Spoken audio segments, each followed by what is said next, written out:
Hello, I'm Laura and I'm going to inform you about academic integrity, the key for university success. If you already know what it is, then that's great, but for those who don't, academic integrity involves being honest and responsible for your scholarship and the work that you produce.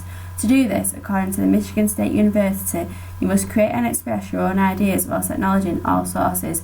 You should also be honest about your work and in exams, and accurately report all research. Finally, you must work independently or admit to collusion. Plagiarism is using someone else's work as your own for your benefit, whether this be intentional or unintentional. It is a form of academic dishonesty. For me, plagiarism was a worry in my first year. Here's a clip with some current students' opinions on plagiarism. I'm here with two current students to ask them a few questions. Can you define plagiarism? Yeah, plagiarism is using someone else's work and not acknowledging it.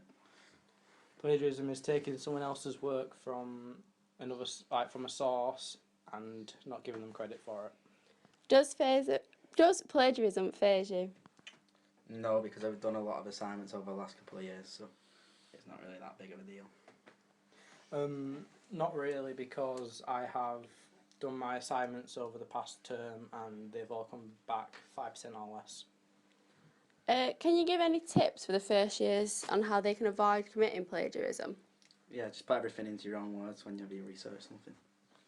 Yeah, always remember to thoroughly research the topic before you write anything down, just so you have a better understanding. To avoid committing plagiarism, you need to know the different components. There are several, but according to plagiarism.org, the main ones are the following. First one being cloning someone else's work word for word and submitting it as your own.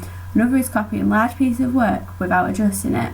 Also, omission paraphrasing, defined as copying a source with slight adjustments by Barrett and Malcolm 2006, is a form of plagiarism. If you remix your work by paraphrasing sources or recycle it by reusing work without citation, you will be guilty of plagiarism. Plagiarism also takes form by mixing copied uncited sources or by making errors in your citations and references. You'll be guilty of plagiarism if your work lacks originality or quotation marks when required.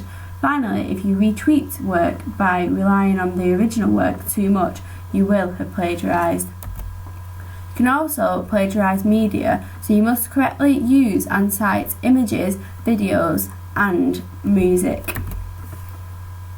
Collusion is a form of academic dishonesty. It's when two or more people work together on a piece of work, then submit it as their own.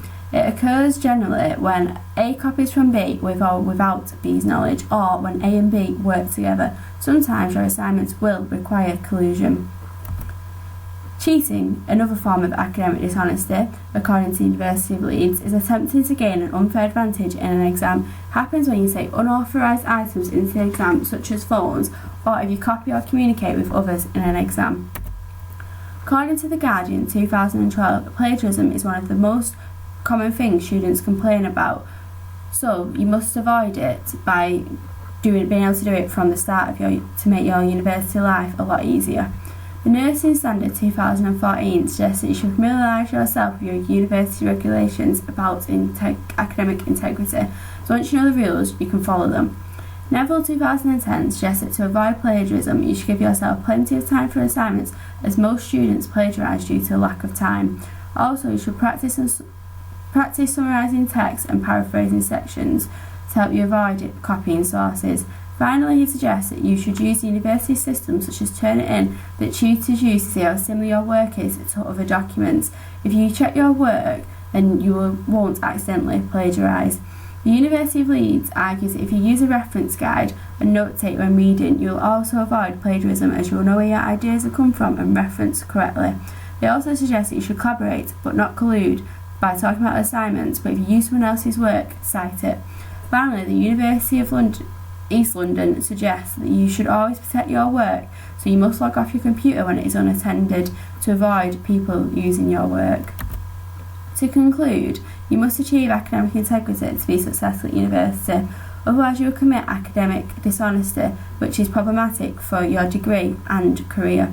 If you are still unsure about academic integrity, I suggest you use university websites such as Cardiff and Nottingham that provide information and allow you to test yourself. The links are on this slide. Thank you for listening. I hope that I've helped to inform you about academic integrity, but you mustn't worry about it. As long as you follow these tips, you'll be absolutely fine. Good luck with your future. Here is a slide with the source of assistance on.